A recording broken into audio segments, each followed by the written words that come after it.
La Voz de América presenta. Hoy en Foro Migración y Cambio Climático, el gran desafío hemisférico. Bienvenidos desde Washington. Les saluda Gonzalo Abarca.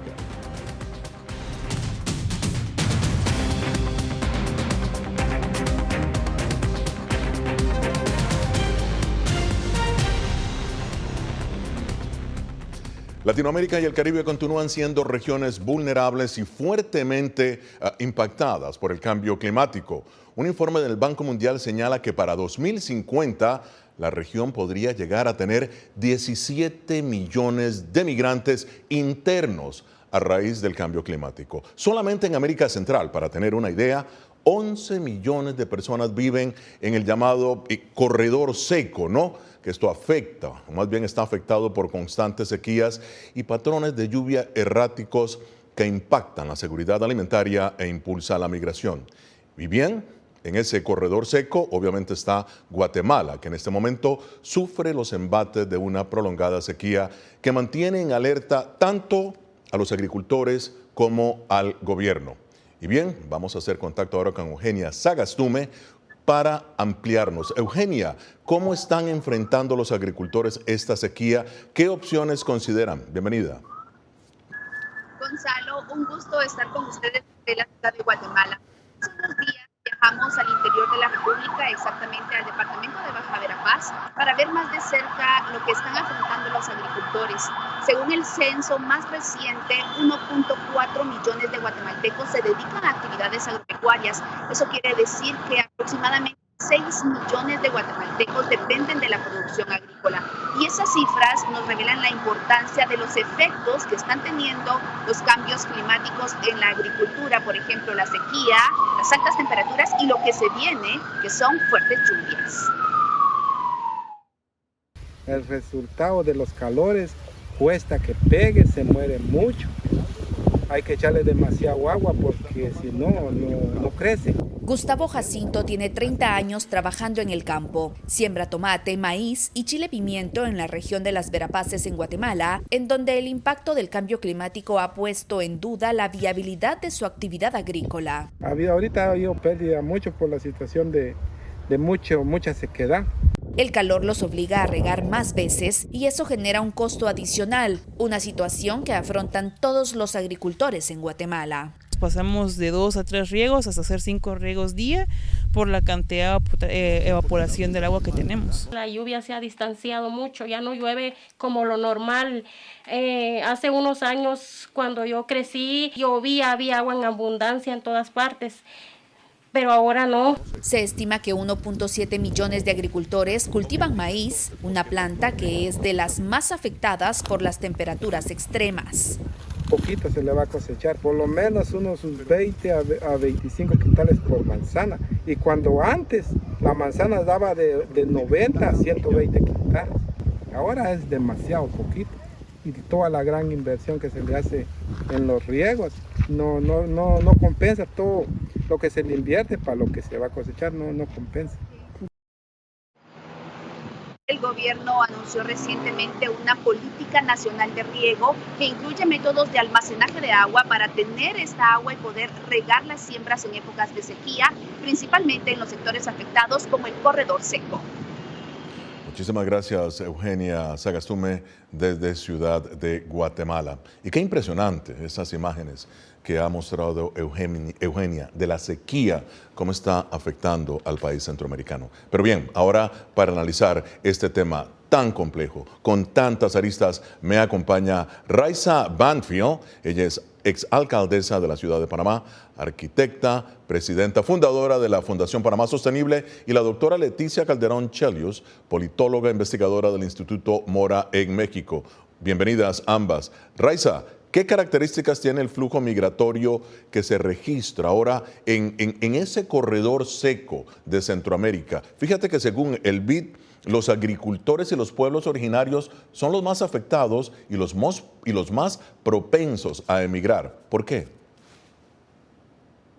Buenos días ante todo. Gracias por abordar tan sensible tema. Y en Panamá tenemos evidencia de las dos migraciones. Okay.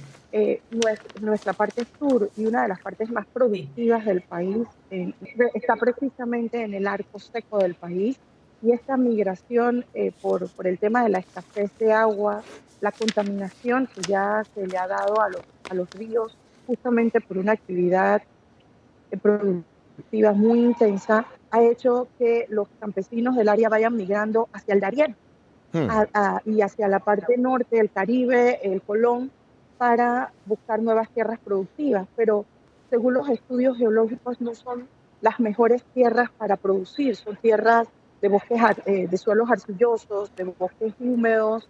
Por tanto, al final fuerzan al suelo para producir alimentos porque simplemente su región ya no es tan productiva por la falta de agua. Pero además tenemos la primera migración por tema de elevación del nivel del mar de las comunidades indígenas que están en la comarca Gunayala, que ya las están mudando a tierra firme porque sus islas se están inundando. Así que tenemos los dos tipos de inundación, por exceso y por falta de agua. Ahora, doctora Calderón, me gustaría tomar el informe del Banco Mundial. Según ese organismo, para 2050, la región podría llegar a tener, esta cifra es impresionante, 17 millones de migrantes internos, ¿no?, a raíz del cambio climático. ¿Cómo enfrentar efectivamente entonces una crisis de esta magnitud? 17 millones para 2050, según la proyección. ¿Qué tal? Buenos días, un gusto. Bueno, pues de aquí a 2050 faltan varias décadas y en ese sentido 17 millones ni se me hace tanto, porque en realidad lo que estamos viendo es una experiencia de movilidad interna y cada vez más veremos esta movilidad transnacional como ocurre hoy, que estamos hablando de manera internacional, vaya. Algunos viven fuera del lugar donde nacieron o presuntamente nacieron, y a mí me parece que parte de la manera en que se presenta, en este caso el informe del Banco Mundial, es que genera una imagen como de ingobernabilidad o de caos, cuando en realidad lo que estamos viendo es resultado, de aquí al 2050, eso sería resultado casi natural del propio desarrollo de nuestros diferentes países, dependiendo de cuál habláramos, Gonzalo. Y en este sentido, yo creo que vale la pena ponerlo en perspectiva, y también con otro punto que es central. Hablan del cambio climático como el elemento el motor, ¿no?, de esa migración. Y hay que también tener cuidado, porque hablar de cambio climático es hablar de muchísimas cosas. No, nadie va a negar aquí ese tema. Pero la lucha del ser humano frente al, ante la vida, siempre ha sido en relación al clima. El clima siempre ha sido el principal, si no el enemigo, el elemento de adaptación de nosotros los seres humanos ante la propia vida. Entonces, creo que se están confundiendo algunos planos, y a veces esto se magnifica cuando se hace una relación muy directa o inmediata entre cambio climático y migración. Eso no es tan simple. Es obvio que ante situaciones extremas como la que ahora nos están documentando de sequía o huracanes, hay respuestas, pero no necesariamente en términos de una migración masiva, sino también, y ahorita creo que lo vamos a platicar, de las respuestas que se podrían dar de parte de, los seres humanos y los gobiernos, ¿no? Para tampoco ponerlo como que una cosa que uno puede resolver.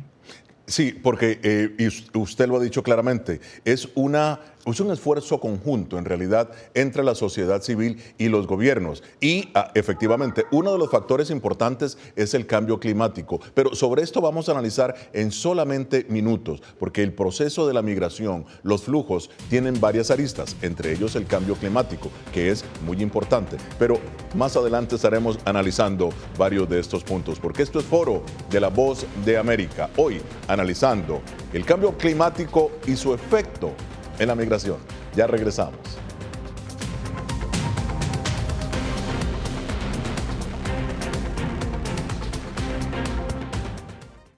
Llenó de orgullo a su nación conquistando títulos alrededor del mundo.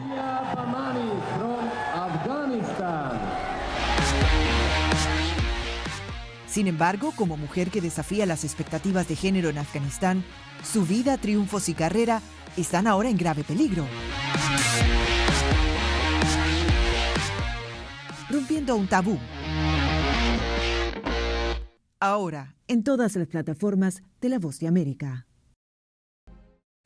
que empiecen a callar a periodistas, que empiecen a callar medios. Periodismo, la prensa libre importa. Una producción especial de La Voz de América. Porque al final lo que está en juego no solo medios de comunicación, sino la democracia de un país. Disponible en vozdeamerica.com. En medio de la guerra, una mujer debe enfrentar su embarazo sola mientras su esposo lucha por defender a su patria. Привіт, коханий. Ти можеш розмовляти? Desde Kiev conoceremos una historia donde la angustia y la esperanza forman parte del día a día. Madre Ucrania.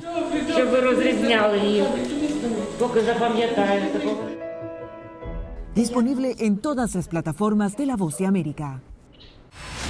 Poder recuperar la libertad de prensa. Periodismo, la prensa libre importa. Una producción especial de La Voz de América. Se ejerció esta profesión con mucho miedo. Disponible en vozdeamerica.com. ¿Quieres mantenerte informado de primera mano? Únete a nuestro canal de WhatsApp. Lo que ocurre en Estados Unidos, América Latina y el mundo directamente a tu celular. Escanea el código que ves en pantalla y conéctate con las noticias para recibir información veraz y balanceada. Noticias de última hora, reportes originales y verificación de información. Porque en La Voz de América, la prensa libre importa.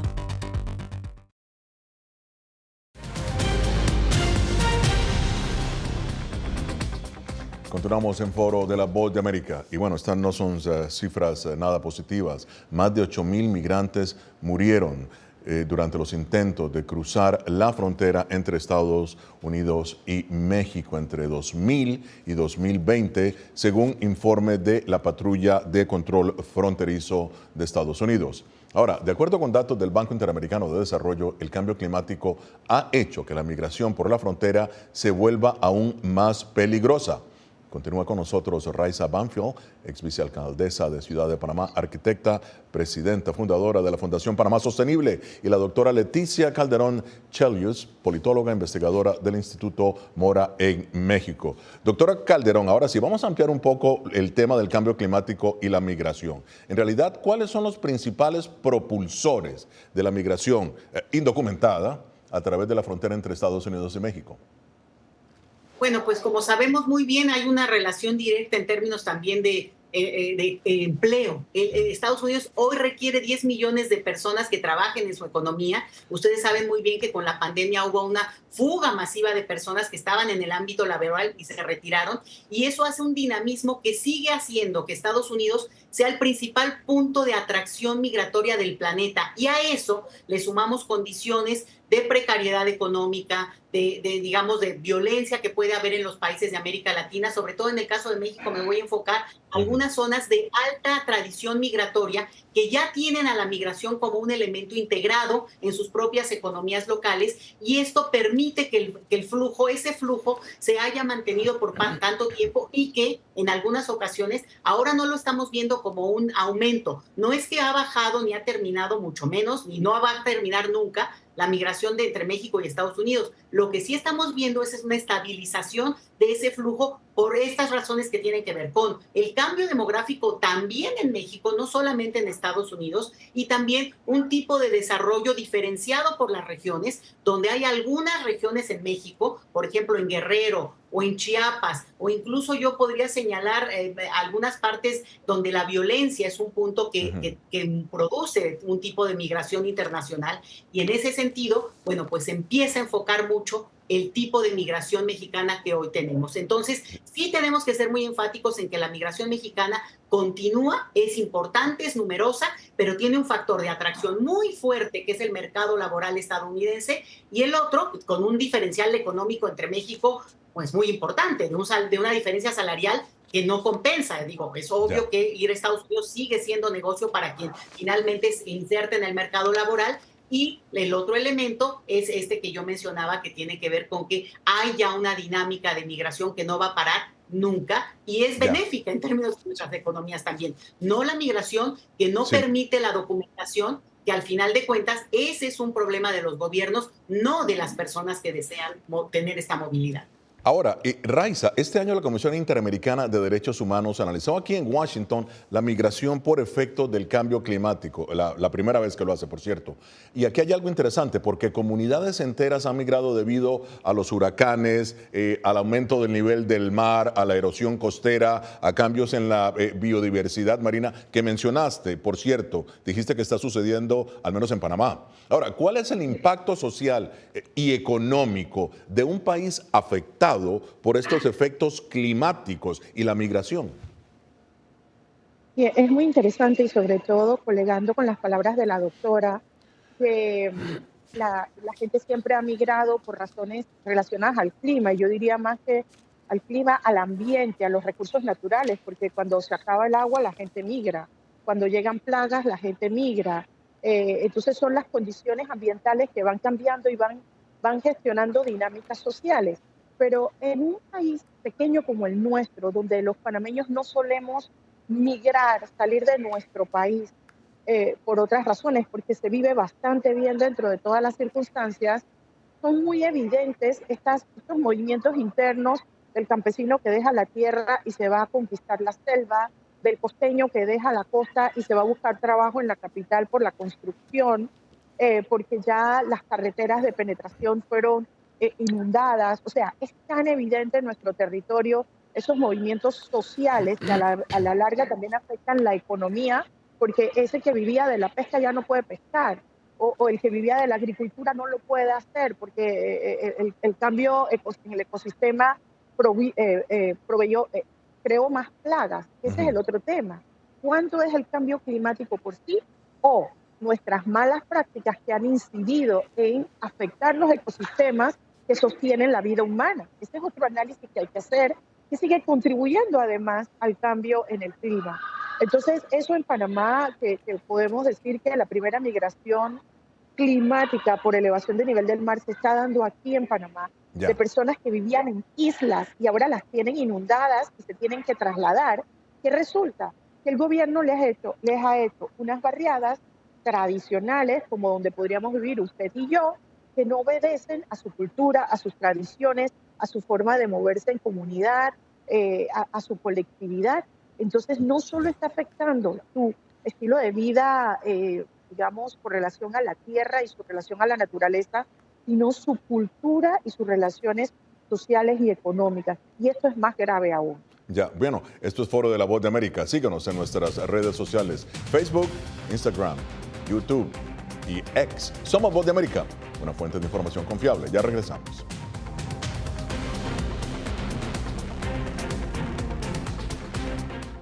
Soy Eugenia Sagastume, corresponsal de La Voz de América en Guatemala. En el epicentro de los grandes retos, los sucesos locales desde mi país impactan a todas las naciones de la región. Con diversidad de perspectivas, acercamos a nuestras audiencias a situaciones tan complejas como la masiva migración, el crimen organizado transnacional y la situación política y social de Guatemala. En un lenguaje simple, con precisión, te conectamos con la realidad de todo el hemisferio, porque en La Voz de América, la prensa libre importa.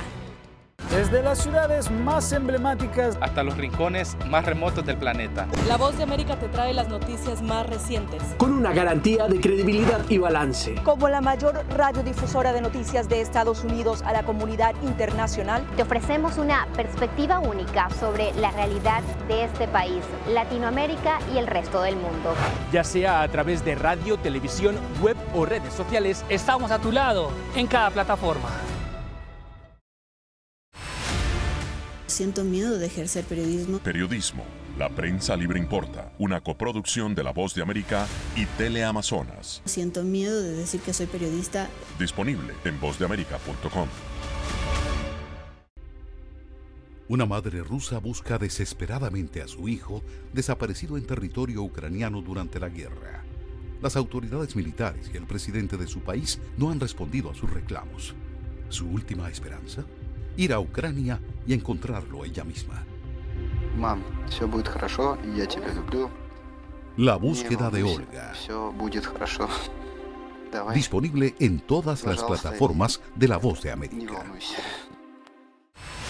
Hay un dicho sobre Chile. Periodismo, La Prensa Libre Importa, una coproducción de La Voz de América y Mega Noticias. En Chile hay libertad de expresión, pero que no hay donde expresarla. Disponible en vozdeamerica.com.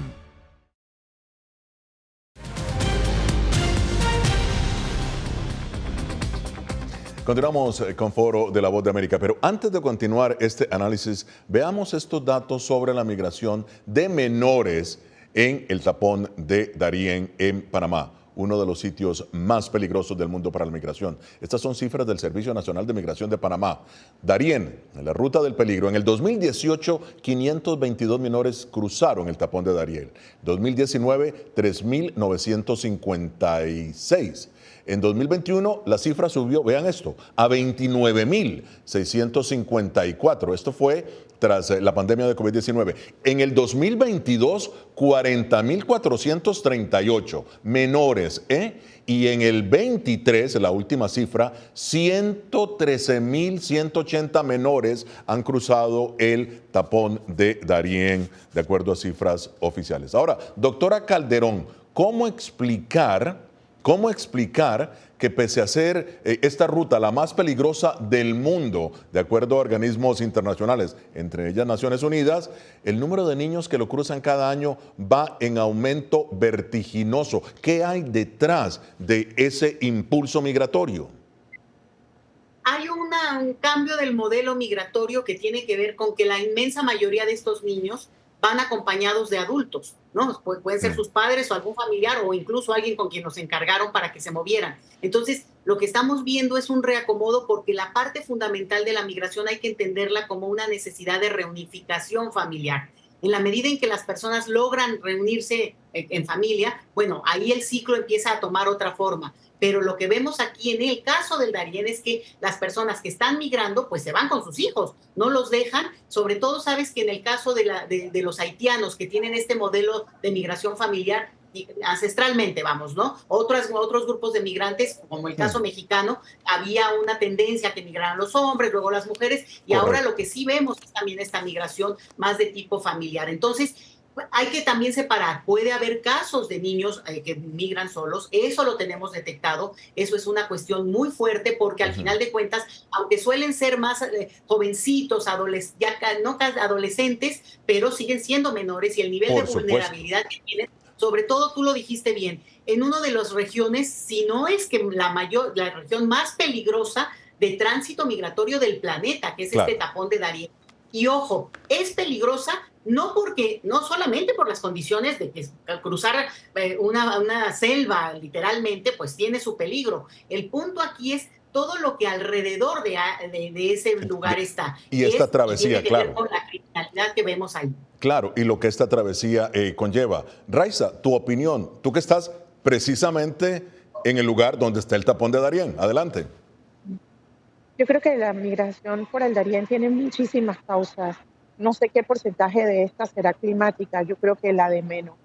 Nosotros desde Panamá percibimos que hay un incentivo perverso desde el sur del hemisferio a impulsar este cruce por el Darién, porque además ya sean aquellos que querían que hubiese una carretera para conectar Colombia con Panamá, ya prácticamente la trocha está hecha, nada más hay que tirarle concreto.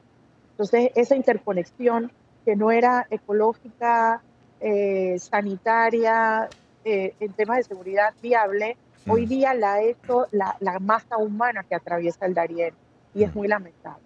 Y verdaderamente desgarrador ver las imágenes que nos vienen desde ese lugar. Ahora, doctora Calderón, vamos a sacar un poco el foco del tapón de Darién y vamos a hablar de la migración mexicana con más detalle. ¿Cuál es su verdadera dimensión? Muy rápidamente, ¿cuál es su verdadera dimensión en este momento?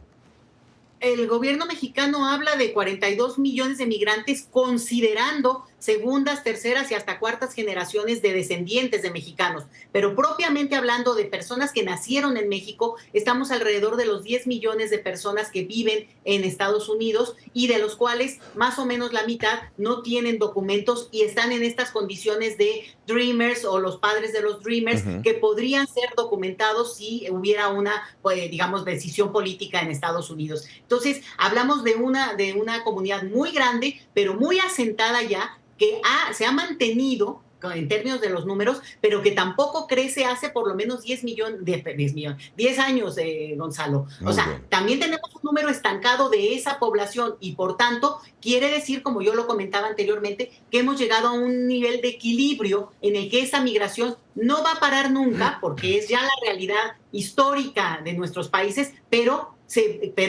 lo cual no quiere decir que va tampoco digamos, a tener cambios en su forma y en su tipo de migración. Ya. Ahora, Raiza, retomo lo que has dicho. Entonces, de acuerdo a tu opinión, ¿cómo lograr integración, desarrollo y sostenibilidad mientras se evita la migración masiva? ¿Cómo lograrlo?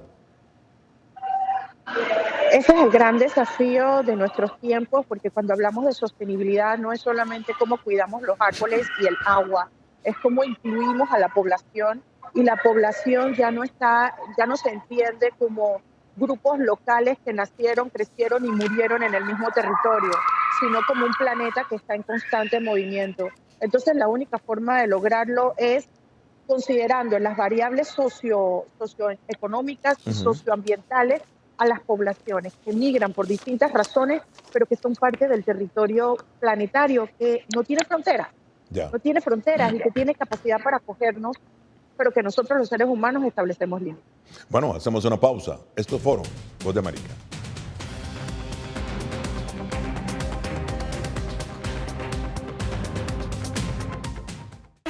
Bienvenidos a Retro Boa. Soy Salomé Ramírez. Soy Mixi Macías y te invitamos a que conversemos de los temas actuales que más te interesan. Acompáñanos en un nuevo programa digital que será tu boleto a un diálogo fresco en el que tu voz será la clave. Todo incluido. Conéctate con nosotros muy pronto a través de Retro Boa, un podcast en vivo en las plataformas digitales de La Voz de América. Hola, soy Oscar Ortiz Barahona, corresponsal La Voz de América. Ser La Voz de América desde Honduras me permite conectarme con todos ustedes, nuestras audiencias en todos los países del continente, ofreciendo información veraz sobre los temas que más te impactan. Honduras y los Estados Unidos han ejercido labores humanitarias. Más de 40 viviendas. Desde perspectivas humanas y con base en hechos, te informamos para que seas tú quien formes tu propia opinión, porque La Voz de América, la prensa libre, importa. Y j'avais décidé de reprendre le micro et la plume. Periodismo, la prensa libre importa, una producción especial de La Voz de América. Parce que pour moi, le silence pas qu'une option et je voulais reprendre pour faire échec à la terreur. En vozdeamerica.com. Desde las ciudades más emblemáticas hasta los rincones más remotos del planeta. La Voz de América te trae las noticias más recientes. Con una garantía de credibilidad y balance. Como la mayor radiodifusora de noticias de Estados Unidos a la comunidad internacional, te ofrecemos una perspectiva única sobre la realidad de este país, Latinoamérica y el resto del mundo. Ya sea a través de radio, televisión, web o redes sociales, estamos a tu lado en cada plataforma. A lo largo de mi carrera he recibido muchísimas amenazas de muerte. Periodismo, la prensa libre importa. El rol de los periodistas es ejercer el rol del perro guardián de la democracia. Disponible en vozdeamerica.com.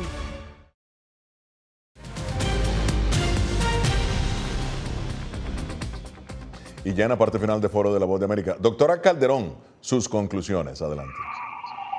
Muchas gracias, sobre todo. Y sí creo que ahí es importante decir que la capacidad humana de adaptación, incluso frente al clima, ha sido nuestro principal motor de vida. Entonces, bajarle al tema de, digamos, generar una idea apocalíptica, porque creo que no nos ayuda. Y la migración no es un problema, la migración es algo que nos acompaña y estará por siempre. Y lo único que hay que hacer es ir abriendo las posibilidades de que las personas puedan migrar de una manera más segura.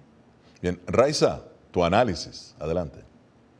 Yo creo que las posibilidades de adaptarnos, como dice la doctora, son viables entender que la humanidad es parte de los ecosistemas y que los ecosistemas son quienes sostienen nuestra vida sería vital para entender las nuevas dinámicas socioeconómicas que debemos adaptar para esta realidad planetaria que vino para quedarse. Entonces, los cambios existen, la adaptación es posible, pero tenemos que ser incluidos los seres humanos en estas previsiones de adaptación. Bueno, muchísimas gracias a la doctora Raiza Banfield y a la doctora Leticia Calderón Chelios. Llegamos así al final de esta edición de Foro de La Voz de América. Nos vemos la próxima semana con el análisis más allá de los titulares. Desde Washington les habló Gonzalo Barca. Feliz fin de semana.